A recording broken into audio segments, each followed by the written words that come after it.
G'day, I'm Kwackajack, and this is a 2023 Supercharged Kawasaki ZH2. And today, we're going to do our full review. We'll break it down into a few parts. First, we'll have a look at the specs of this outrageous thing, then my ride out here where I hang on for dear life, before we come back and I give you my final verdict. Before we get into it though, I want to say a big thanks to our mates over at Team Moto Kawasaki in Bowen Hills. They are my local motorcycle dealership and lent me this bike. If you're in the market for a new or used motorcycle, make sure you go in and check them out and tell them that I sent you. All right, let's get into it. The ZH2 is endowed with a 998cc inline 4-cylinder engine with added supercharger for good measure, meaning it produces a stunning 197 horsepower at 11,000 RPM and 137 Nm of torque at 8.5. That equals ballistic performance, getting to 100 km an hour in around 3 seconds, and is known to be able to run the quarter mile in under 10. It's also got great turny and stoppy bits, with fully adjustable shower suspension at both ends, Brembo brakes, and a whole suite of rider aids. You will be sitting up very high at 830mm on a bike that weighs 239 kilos with its 19-litre tank fully fueled. This particular model has done around 9.4 thousand Ks, is up for sale for $21,990, and comes with a few added goodies like this Acra exhaust. Let's have a listen.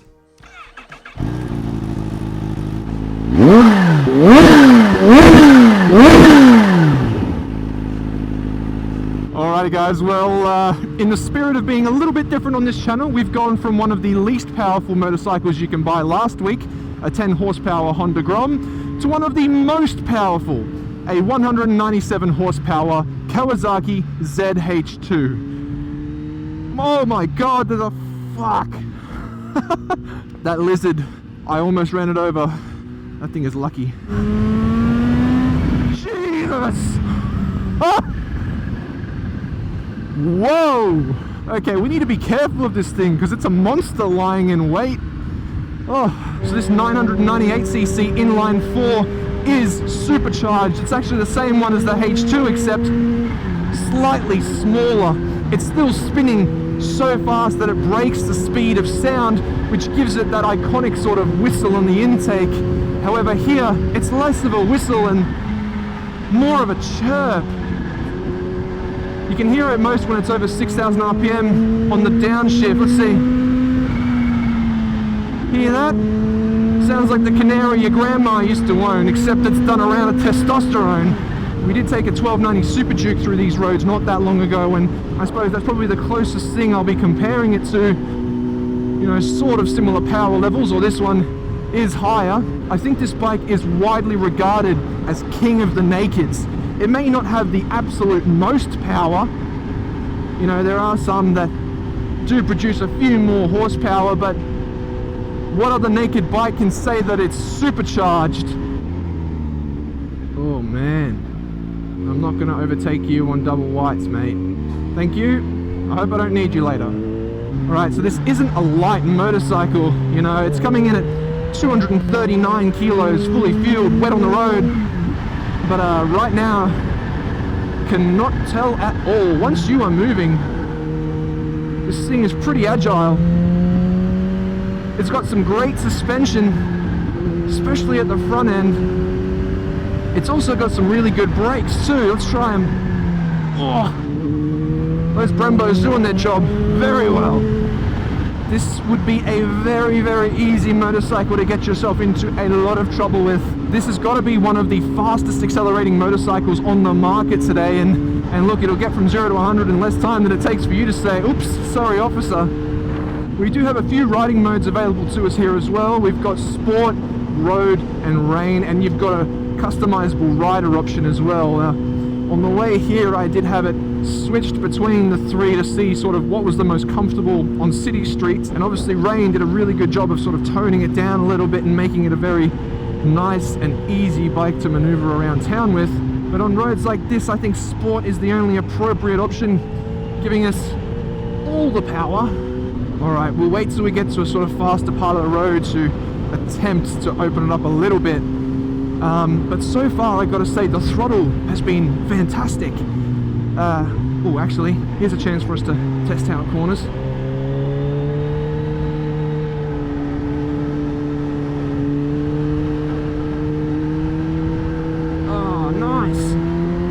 yeah, the first sort of third to a half of the throttle pull is extremely smooth, and there's no sort of jerkiness or abruptness off the line, and that's something I'm really thankful for with how much power this thing has. But then when you do get it towards that sort of halfway point, the beast starts to emerge, and you can tell that the supercharger wants to activate and give you a kick up the backside. Yeah, right there, right at that sort of halfway point. That's where it says, okay, welcome to the danger zone.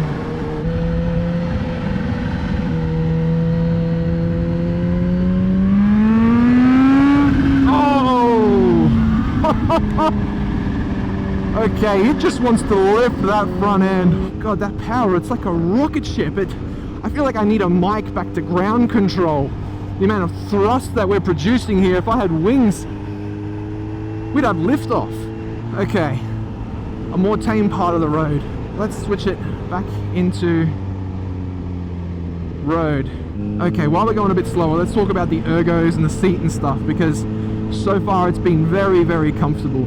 The seat is really, really nice. It's up high, it's at 830 millimeters, and you know, I've been on bikes like that before, but you feel like you're a bit more of in a commanding seating position on here because you're seating upright. It is slightly leaned forward, and when I was riding through traffic, I was sort of, you know, looking down on cars going, peasants, look at me with my big supercharger. As soon as you're moving, the weight of this motorcycle just sort of fades away, and it feels really quite nimble, actually. Although I will say that you know, it does seem like you're sort of steering the nose, if you know what I mean. It feels like most of the weight is up front and you're sort of just hanging on to it, especially when you let it rip with the throttle. But you know, around corners like this, I don't feel like where I'm sitting is where the majority of the weight is. I feel like it's a bit further forward, which makes sense. The engine does seem that way, and I'm sort of behind it, guiding it where to go. I'm sort of steering it from behind. So tame on these roads though. Let's swap her back to sport. There we go. I want to hear that chirp. When you hear that, you know you're in the power band and things are going to get spicy. I'm sort of terrified to do a full throttle pull on this. It's just, it's going to lift the front end. This does also have a quick shifter, so let's give that a go.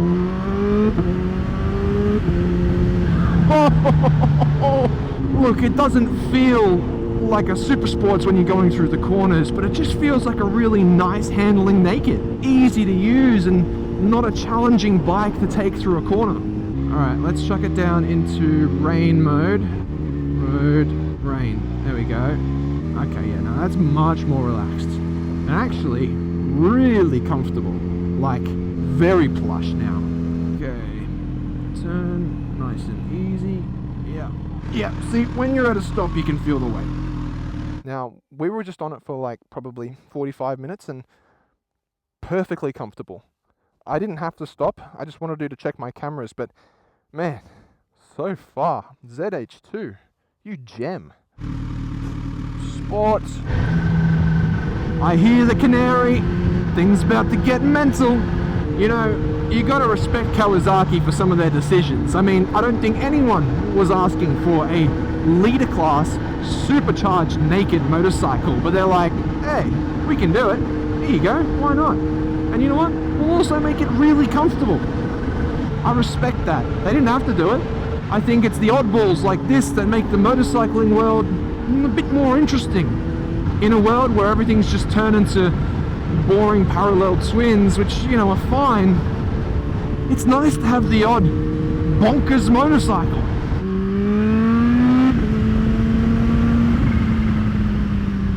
Oh, baby. Fuck. All right.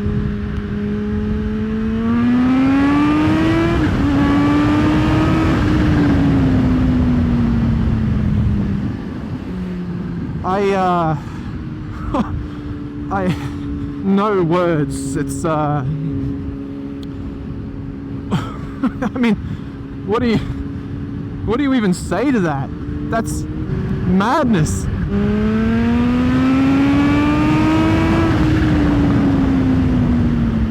I'm a bit lost for words at the moment. It's just a rocket ship. It's a rocket ship that you're hanging on to for dear life. This front end here is just pure poof! Like it'll rip the arms out of your sockets. It's that quick. Crazy to me how a bike can be this comfortable, but also that fanatic when you decide to move the throttle beyond halfway. I've said it a few times and it's true. This thing is so comfortable. The suspension's definitely on this one set up on a little bit on the firmer side, so you know, you do feel the road a lot, but it's not in a bad way. It's not like a jolt. It's like a really good road feel. You can tell what's going on beneath you, and that means in a corner it's sort of very predictable. You know, I know what's going to happen. I know how it's going to perform, and you know, it's not a super sport like a ZX6 or something, and it's also not as sharp as the KTM was that we took out a while ago, but this one I would say is easier to use on the road and through the corners. Isn't that crazy?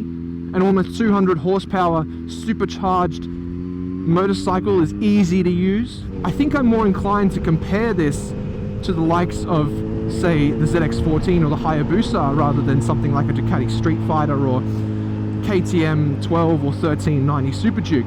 The comfort level on this is just far superior, you know, and while the seat might be more plush on a ZX14, the actual ride is easier on this because you're sitting upright, it's a naked, and it's smaller and more nimble. So it's kind of a funny one because you've got the performance of a hyper naked with the comfort of one of those super sports tourers.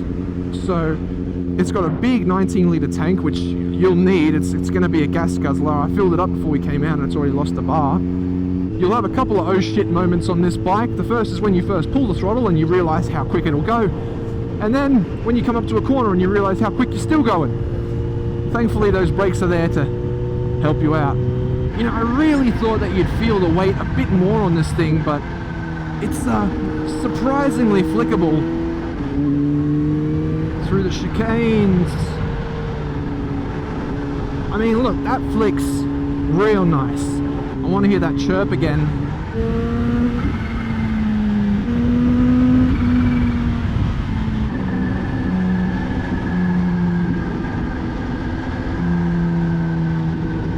Love it.